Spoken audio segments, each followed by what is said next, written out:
Assalamualaikum warahmatullahi wabarakatuh. Halo teman-teman Sobat UT, sebelum memulai belajar di video ini, kalian bisa berdoa terlebih dahulu, agar dimudahkan dalam memahami materi kali ini. Berdoa dipersilahkan. Setelah selesai, kalian bisa memulai menonton video teks dan audio ini ya. Selamat belajar. Jangan lupa subscribe, like, dan komen ya. Karena ini gratis. 3, 2, 1.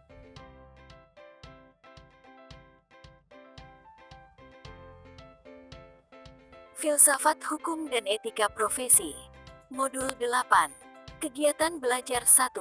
Pendahuluan. Saudara mahasiswa, pada modul 8 ini kita akan membahas kode etik profesi hukum dan manfaatnya serta substansi kode etik hakim, jaksa, advokat, dan notaris. Tujuan dari modul ini adalah Anda dapat mengerti dan memahami substansi kode etik profesi hukum, manfaat kode etik profesi hukum, kode etik hakim, jaksa, advokat, notaris, serta mampu mengamalkannya kelak pada saat mengemban profesi di bidang hukum. Secara khusus, setelah mempelajari pokok bahasan ini, Anda diharapkan mampu 1. Memberikan definisi atau pengertian kode etik profesi hukum. 2. Menjelaskan manfaat kode etik profesi hukum. 3. Memberikan pengertian dan substansi mengenai kode etik hakim. 4. Memberikan pengertian dan substansi mengenai kode etik jaksa. 5. Memberikan pengertian dan substansi mengenai kode etik advokat. 6. Memberikan pengertian dan substansi mengenai kode etik notaris. Kegiatan belajar 1. Kode etik profesi hukum. Kode etik profesi sangat dibutuhkan untuk menjamin setiap profesi dapat menjalankan profesinya dengan memenuhi nilai-nilai yang diharapkan. Setiap profesi harus dilandasi dengan etika. Etika profesi menurut Keiser dalam Suhrawardi Lubis 1994/6-7 adalah sikap hidup berupa keadilan untuk memberikan pelayanan profesional terhadap masyarakat dengan penuh ketertiban dan keahlian sebagai pelayanan dalam rangka melaksanakan tugas berupa kewajiban terhadap masyarakat. Kode etik profesi adalah sistem norma, nilai, dan aturan profesional tertulis yang secara tegas menyatakan apa yang benar dan baik dan apa yang tidak benar dan tidak baik bagi profesional. Berikut ini akan dibahas satu persatu mengenai definisi atau pengertian kode etik profesi hukum dan manfaat kode etik profesi hukum. A. Pengertian kode etik profesi hukum. Kode etik profesi hukum idealnya disusun oleh profesi itu sendiri dengan melibatkan orang-orang yang memahami seluk-beluk profesi tersebut dan para ahli etika serta dengan didukung oleh organisasi profesi yang solid. Profesi hukum adalah profesi untuk mewujudkan ketertiban berkeadilan yang memungkinkan manusia dapat menjalani kehidupannya secara wajar, tidak perlu tergantung pada kekuatan fisik maupun finansial. Hal ini disebabkan ketertiban berkeadilan adalah kebutuhan dasar manusia. Keadilan merupakan nilai dan keutamaan yang paling luhur serta merupakan unsur esensial dan martabat manusia. Kode etik menyatakan perbuatan apa yang benar atau salah serta perbuatan apa yang harus dilakukan dan apa yang harus dihindari. Tujuan kode etik adalah profesional memberikan jasa sebaik-baiknya kepada pemakai atau nasabahnya. Adanya kode etik akan melindungi perbuatan yang tidak profesional. Rumusan mengenai profesi hukum diantaranya menurut Aubert, 1973. Menurutnya, profesi adalah pekerjaan pelayanan yang menerapkan seperangkat pengetahuan sistematika ilmu pada masalah-masalah yang sangat relevan bagi nilai-nilai utama dari masyarakat.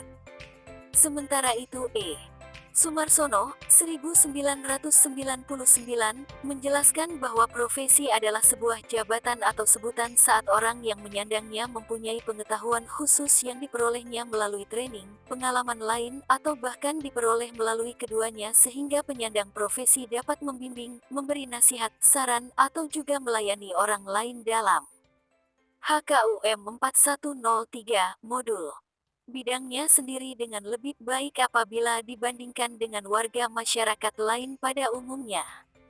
Kemudian, menurut Frans Magnus Suseno, 1991, profesi dapat dibedakan atas profesi umum dan profesi yang luhur. Profesi umum adalah pekerjaan yang dilakukan sebagai kegiatan pokok untuk menghasilkan nafkah hidup dan yang mengandalkan suatu keahlian yang khusus. Persyaratan adanya keahlian yang khusus inilah yang membedakan antara pengertian dan pekerjaan walaupun memang sukar mencari garis pemisah yang tajam antara keduanya. Profesi yang luhur adalah profesi yang pada hakikat merupakan suatu pelayanan pada manusia atau masyarakat. Meskipun mereka ini memperoleh nafkah, nafkah bukan tujuan utama. Sementara itu, dalam Kamus Bahasa Indonesia, disebutkan bahwa profesi adalah bidang pekerjaan yang dilandasi pendidikan keahlian, keterampilan, kejujuran, dan sebagainya tertentu. Berkaca dari beberapa kasus hukum yang melibatkan oknum aparat penegak hukum, yang seyogianya menegakkan hukum justru melanggar hukum. Ada beberapa faktor yang memengaruhi, mulai dari turunnya integritas moral, hilangnya independensi, adanya tuntutan ekonomi, minimnya penghasilan, lemahnya pengawasan, sampai dengan ketidakpatuhan terhadap kode etik profesi hukum yang mengikatnya. Salah satu faktor penyebab adanya mafia peradilan adalah semakin hilang atau bahkan tidak bermaknanya lagi sebuah kode etik profesi hukum yang seharusnya menjadi pedoman dalam berprofesi yang menuntut adanya pertanggungjawaban moral kepada Tuhan, diri sendiri, dan masyarakat. Bertens menyatakan, kode etik profesi merupakan norma yang ditetapkan dan diterima oleh kelompok profesi yang mengarahkan atau memberi petunjuk kepada anggotanya bagaimana seharusnya berbuat sekaligus menjamin mutu moral profesi itu di masyarakat. Apa fungsi kode etik profesi? Sumaryono mengemukakan 3 fungsi, yaitu sebagai sarana kontrol sosial, sebagai pencegah campur tangan pihak lain, serta sebagai pencegah kesalahpahaman dan konflik. Berdasarkan pengertian dan fungsinya tersebut, jelas bahwa kode etik profesi merupakan suatu pedoman untuk menjalankan profesi dalam rangka menjaga mutu moral dari profesi itu sendiri sekaligus menjaga kualitas dan independensi serta pandangan masyarakat terhadap profesi tersebut, termasuk juga terhadap profesi hukum. Selanjutnya, mari kita lihat definisi kode etik profesi hukum dan manfaatnya bagi kita sebagaimana akan dipaparkan dalam pembahasan berikut ini. Etika profesi hukum dapat didefinisikan sebagai ilmu tentang kesusilaan serta tentang apa yang baik dan apa yang buruk yang patut dikerjakan seseorang dalam jabatannya sebagai pelaksana hukum dari hukum yang berlaku dalam suatu negara. Sesuai dengan keperluan hukum bagi masyarakat Indonesia dewasa ini, dikenal beberapa subjek hukum berpredikat profesi hukum, yaitu polisi, jaksa penasihat hukum, advokat, pengacara, notaris, jaksa, dan polisi. Seluruh sektor kehidupan, aktivitas pola hidup, dan berpolitik, baik dalam lingkup mikro maupun makro, harus selalu berlandaskan nilai-nilai etika. Urgensi etika sebagai berikut. Pertama, dengan dipakainya etika dalam seluruh sektor kehidupan manusia, baik mikro maupun makro, diharapkan dapat terwujud pengendalian, pengawasan, dan penyesuaian sesuai dengan panduan etika yang wajib dipijaki. Kedua, terjadinya tertib kehidupan bermasyarakat. Ketiga, dapat ditegakkan nilai-nilai dan advokasi kemanusiaan, kejujuran, keterbukaan, dan keadilan. Keempat, dapat ditegakkannya keinginan hidup manusia. Kelima, dapat dihindarkan terjadinya free fight competition dan abuse competition. Terakhir, yang dapat ditambahkan adalah penjagaan agar tetap berpegang teguh pada norma-norma moral yang berlaku dalam masyarakat sehingga tatanan kehidupan dapat berlangsung dengan baik. Urgensi atau pentingnya beretika sejak zaman Aristoteles menjadi pembahasan utama dalam tulisannya yang berjudul Etika Nikomachela. Aristoteles berpendapat bahwa tata pergaulan dan penghargaan seorang manusia tidak didasarkan oleh egoisme atau kepentingan individu, tetapi didasarkan pada hal-hal yang altruistik, yaitu memperhatikan orang lain. Pandangan Aristoteles ini jelas bahwa urgensi etika berkaitan dengan kepedulian dan tuntutan memperhatikan orang lain. Dengan berpegang pada etika, kehidupan manusia menjadi jauh lebih bermakna, jauh dari keinginan untuk melakukan perusakan dan kekacauan-kekacauan. Berlandaskan pada pengertian dan urgensi etika, dapat diperoleh suatu deskripsi umum bahwa ada titik temu antara etika dan hukum. Keduanya memiliki kesamaan substansial dan orientasi terhadap kepentingan dan tata kehidupan manusia. Dalam hal ini, etika menekankan pembicaraannya pada konstitusi soal baik buruknya perilaku manusia. Perbuatan manusia dapat disebut baik, arif, dan bijak apabila ada ketentuan secara normatif yang merumuskan bahwa hal itu bertentangan dengan pesan-pesan etika. Begitupun seseorang dapat disebut melanggar etika apabila sebelumnya dalam kaidah-kaidah etika memang menyebutkan demikian. Sementara itu, keterkaitannya dengan hukum, Paul Scholten menyebutkan, baik hukum maupun etika mengatur perbuatan-perbuatan manusia sebagai manusia, yaitu ada aturan yang mengharuskan untuk diikuti. Sementara itu, di sisi lain ada aturan yang melarang seseorang menjalankan suatu kegiatan, misalnya yang merugikan dan melanggar hak-hak orang lain. Pendapat Scholten menunjukkan bahwa titik temu antara etika dan hukum terletak pada muatan substansinya yang mengatur perilaku-perilaku manusia. Apa yang dilakukan oleh manusia selalu mendapatkan koreksi dari ketentuan-ketentuan hukum dan etika yang menentukannya. Ada keharusan, perintah, dan larangan serta sanksi-sanksi. Pengemban profesi hukum itu mencakup 4 bidang karya hukum. 1. Penyelesaian konflik secara formal peradilan yang melibatkan profesi hakim, advokat, dan jaksa. 2. Pencegahan konflik perancangan hukum. 3. Penyelesaian konflik secara informal, mediasi, negosiasi. Serta 4. Penerapan hukum di luar konflik. Profesi hukum di Indonesia meliputi semua fungsionaris utama hukum, seperti hakim, jaksa, polisi, advokat, pengacara, notaris, konsultan hukum, dan ahli hukum di perusahaan. 1. Pengertian etika. Etika atau dalam bahasa Inggris disebut ethics, kata tersebut mengandung arti ilmu tentang kesusilaan yang menentukan bagaimana patutnya manusia hidup dalam masyarakat. Ilmu tentang apa yang baik dan buruk serta tentang hak dan kewajiban moral.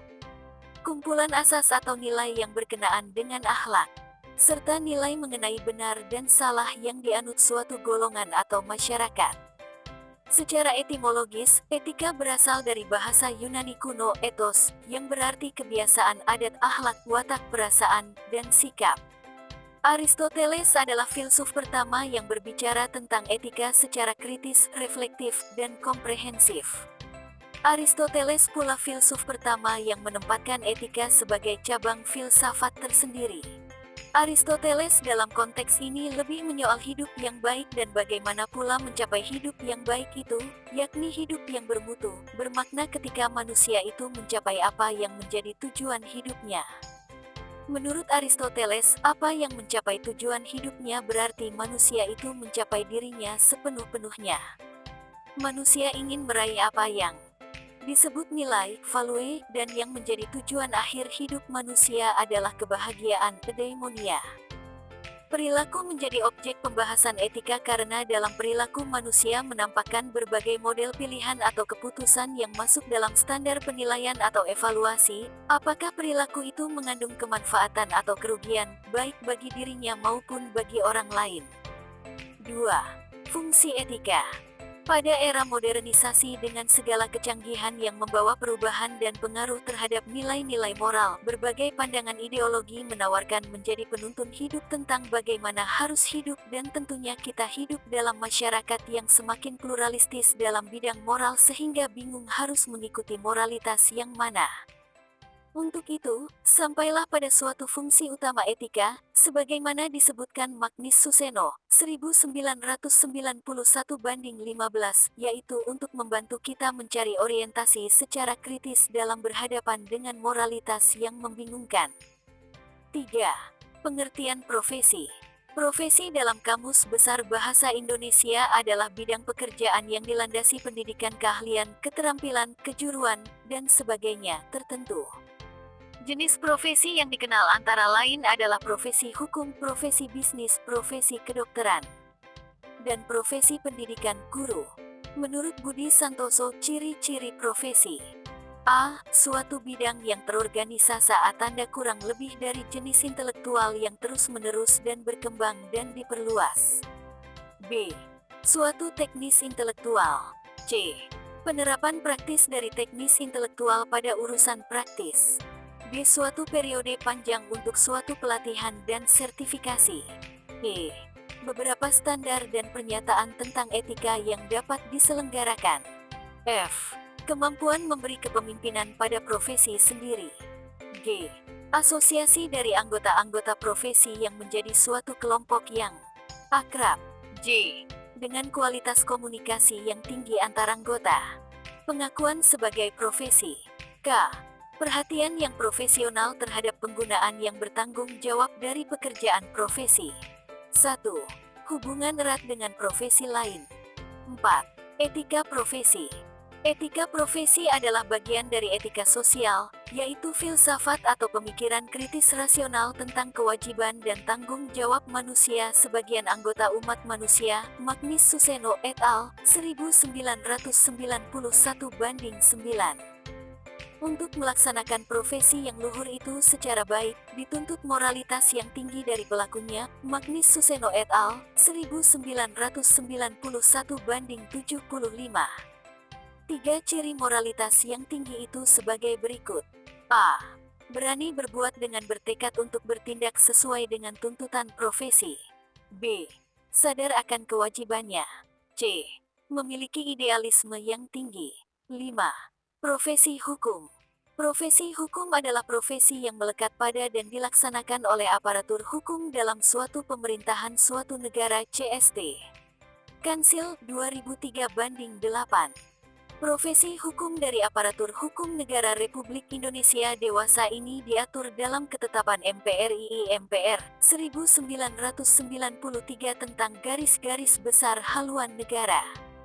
Pengemban profesi hukum harus bekerja secara profesional dan fungsional, memiliki tingkat ketelitian, kehati-hatian, dan ketekunan kritis dan pengabdian yang tinggi karena mereka bertanggung jawab kepada diri sendiri dan sesama anggota masyarakat, bahkan kepada Tuhan Yang Maha Esa. Pengemban profesi hukum bekerja sesuai dengan kode etik profesinya. Apabila terjadi penyimpangan atau pelanggaran kode etik, mereka harus rela mempertanggungjawabkan akibatnya sesuai dengan tuntutan kode etik. Biasanya, dalam organisasi profesi, ada Dewan Kehormatan yang akan mengoreksi pelanggaran kode etik. 6. Nilai moral profesi hukum. Profesi hukum merupakan salah satu profesi yang menuntut pemenuhan nilai moral dari pengembannya. Nilai moral itu merupakan kekuatan yang mengarahkan dan mendasari perbuatan luhur. Setiap profesional hukum dituntut agar memiliki nilai moral yang kuat. Franz Magnus Suseno mengemukakan 5 kriteria nilai moral yang kuat yang mendasari kepribadian profesional hukum. A. Kejujuran. Kejujuran adalah dasar utama. Tanpa kejujuran, profesional hukum mengingkari misi profesinya sehingga akan menjadi munafik, licik, dan penuh tipu daya. Sikap yang terdapat dalam kejujuran sebagai berikut. 1. Sikap terbuka berkenaan dengan pelafanan klien dan kerelaan, keikhlasan melayani atau secara cuma-cuma. 2. Sikap wajar berkenaan dengan perbuatan yang tidak berlebihan, tidak otoriter, tidak sok kuasa, tidak kasar, tidak menindas, dan tidak memeras. B. Autentik. Autentik artinya menghayati dan menunjukkan diri sesuai dengan keaslian dan kepribadian yang sebenarnya. Autentiknya pribadi profesional hukum antara lain. 1. Tidak menyalahgunakan wewenang. 2. Tidak melakukan perbuatan yang merendahkan martabat, melakukan perbuatan tercela.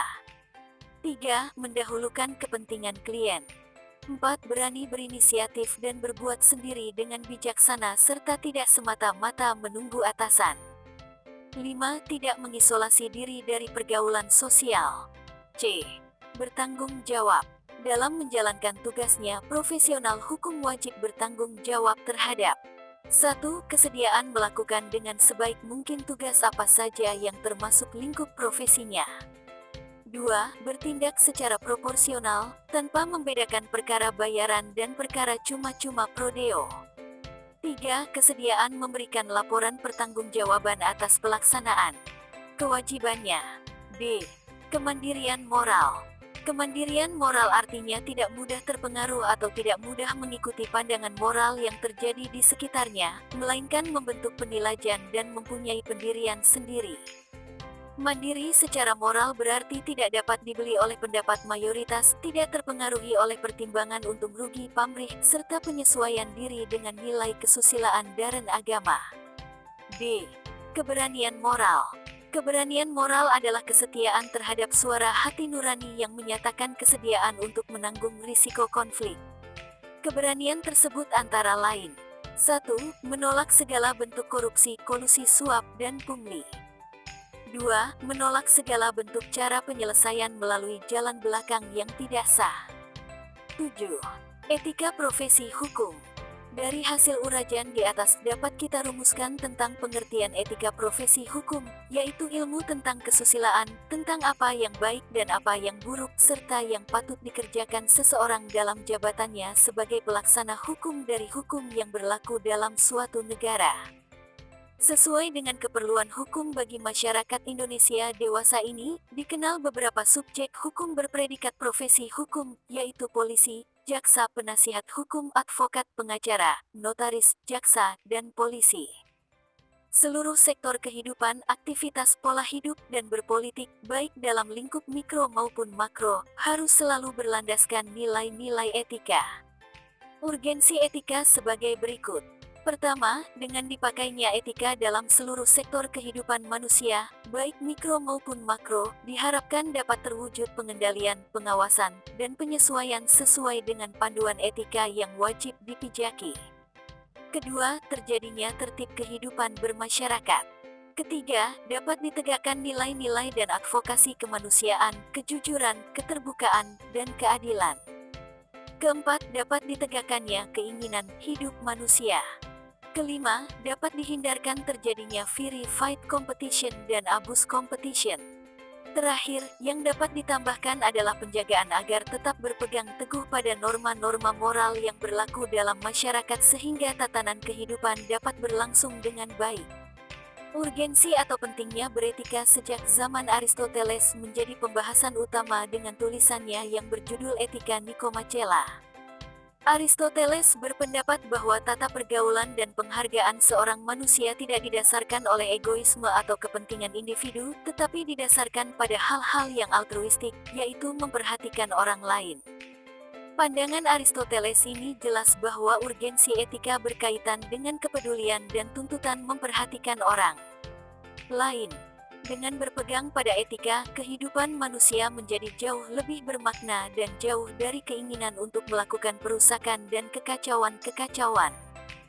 Berlandaskan pada pengertian dan urgensi etika, dapat diperoleh suatu deskripsi umum bahwa ada titik temu antara etika dan hukum. Keduanya memiliki kesamaan substansial dan orientasi terhadap kepentingan dan tata kehidupan manusia.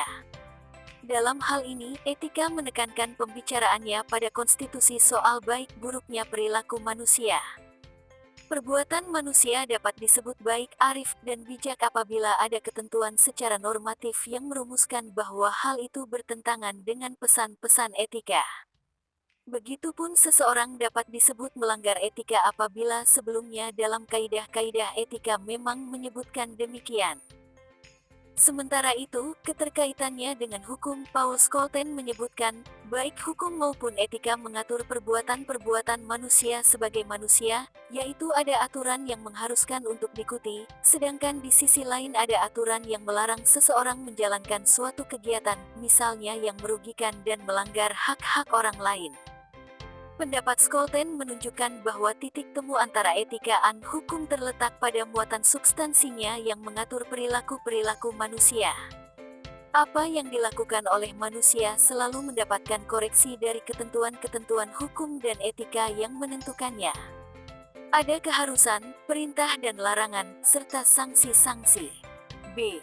Fungsi atau manfaat kode etik profesi hukum. Terjadinya pelanggaran nilai moral dan nilai kebenaran karena kebutuhan ekonomi yang terlalu berlebihan dibandingkan dengan kebutuhan psikis yang seharusnya berbanding sama. Usaha penyelesaian fa adalah tidak lain harus kembali pada hakikat manusia dan untuk apa manusia itu hidup. Hakikat manusia adalah makhluk yang menyadari bahwa yang benar, yang indah, dan fang baik adalah keseimbangan antara kebutuhan ekonomi dan kebutuhan psikis. Inilah yang menjadi tujuan hidup manusia. Etika sangat diperlukan karena beberapa pertimbangan alasan berikut. 1. Kita hidup dalam masyarakat yang semakin pluralistis dan juga dalam bidang moral sehingga kita bingung harus mengikuti moralitas yang mana. 2. Modernisasi membawa perubahan besar dalam struktur kebutuhan dan nilai masyarakat yang akibatnya menantang pandangan-pandangan moral tradisional. 3. Adanya pelbagai ideologi yang menawarkan diri sebagai penuntun hidup yang masing-masing dengan alasannya sendiri mengajarkan bagaimana manusia harus hidup. 4. Etika juga diperlukan oleh kaum beragama yang di satu pihak diperlukan untuk menemukan dasar kemantapan dalam iman kepercayaan mereka, di lain pihak mau berpartisipasi tanpa takut-takut dan dengan tidak menutup diri dalam semua dimensi kehidupan masyarakat yang sedang berubah itu. Ada dimensi fungsional mengapa etika itu perlu dituangkan dalam kode etik profesi. 1. Menjelaskan atau menetapkan tanggung jawab kepada klien, institusi, dan masyarakat. Ada sasaran konvergensi tanggung jawab yang dituju, yakni bagaimana hak-hak istimewa klien, kelembagaan, dan masyarakat dapat ditentukan dan diperjuangkan. Pengemban profesi mendapatkan kejelasan informasi dan buku pedoman mengenai kewajiban yang harus dilaksanakan. Sementara itu, klien, lembaga, dan masyarakat pun secara terbuka mengetahui hak-haknya. 2. Membantu tenaga ahli dalam menentukan apa yang harus mereka perbuat jika menghadapi problem dalam pekerjaannya. Problem yang dihadapi, seperti munculnya kasus-kasus hukum baru yang penanganannya membutuhkan kehadiran ahli atau di luar kemampuan spesifikasi membutuhkan pedoman yang jelas untuk menghindari terjadinya kesalahan dan kekeliruan sehingga kalau sampai terjadi seorang ahli itu, misalnya, tidak mampu menyelesaikan problem yang dihadapinya tidaklah lantas dipersalahkan begitu saja. 3. Diorientasikan untuk mendukung profesi secara bermoral dan melawan perilaku melanggar hukum dan indisipliner dari anggota-anggota tertentu. Pengemban profesi, hukum, mendapatkan pijakan yang dapat dijadikan acuan untuk mengamati perilaku sesama pengemban profesi yang dinilai melanggar hukum. Dengan keberadaan kode etik, akan lebih mudah ditentukan bentuk arah dan kemanfaatan penyelenggaraan profesi hukum. 4. Sebagai rujukan untuk menjaga prestasi dan reputasi, baik secara individu maupun kelembagaan. Ada beberapa fungsi kode etik sebagai berikut. 1. Kode etik sebagai sarana kontrol sosial. Kode etik memberikan semacam kriteria bagi para calon anggota kelompok profesi dan membantu mempertahankan pandangan para anggota lama terhadap prinsip profesional yang telah digariskan. 2. Kode-kode etik profesi mencegah pengawasan atau campur tangan yang dilakukan. 3. Oleh pemerintah atau oleh masyarakat melalui agen atau pelaksanaannya. Kode etik adalah pengembangan patokan kehendak yang lebih tinggi. Kode etik ini dasarnya adalah suatu perilaku yang sudah dianggap benar serta berdasarkan metode prosedur yang benar pula. Kode etik profesi dapat dijadikan pedoman untuk memberdayakan kemahiran, spesifikasi, atau keahlian yang sudah dikuasai oleh pengemban profesi. Dengan kode etik, pengemban profesi dituntut meningkatkan karir atau prestasi-prestasinya. Kalau itu merupakan kode etik profesi hukum, pengemban profesi hukum dituntut menyelaraskan tugas-tugasnya secara benar dan bermoral. Kode etik menjadi terasa lebih penting lagi kehadirannya ketika tantangan yang menghadang profesi hukum makin berat dan kompleks, khususnya ketika berhadapan dengan tantangan yang bersumber dari komunitas elite kekuasaan. Sikap elite kekuasaan terkadang bukan hanya tidak menghiraukan norma moral dan yuridis, tetapi juga mempermainkannya. Sekian kegiatan belajar 1 pada modul 8. Terima kasih.